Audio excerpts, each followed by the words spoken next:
kalagayan. Hindi ko alam na naka-video pala to guys.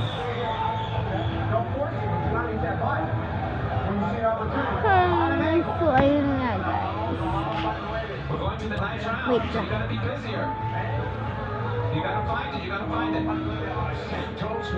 Wait lang guys. So ito na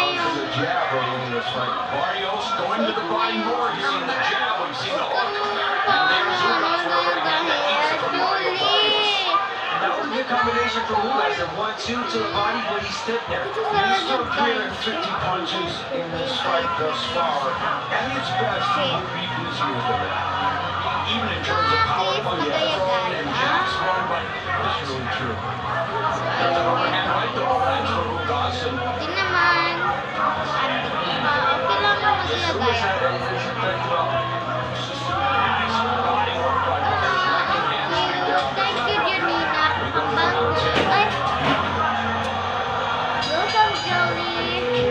Excellent combination. There it goes downstairs, partially blocked.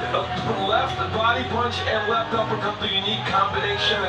And we take a look at it again. There it goes downstairs, and then right away there's that right hand. Amazing.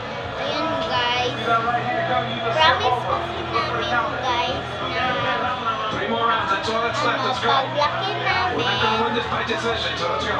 namin, Saturated now. hindi kami magkahiwalay. Dapat kapitbahay lang kami.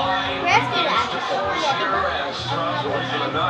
Unfortunately, you know all too well about eye injury. Minsan namin I don't think he has the money to knock him out. lahat sa Might want to put ate Sophia. Oo, doon lang sila nakatira. Oo, malapit lang dito sa amin. Kaya, guys, hindi na kami nakasali sa mga vlog nila kasi nahiya kami. Sobrang ganda ha. May aircon siya. And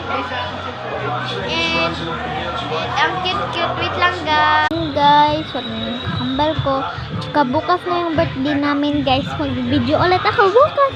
Excited na ako guys. Sana ano na ako bukas.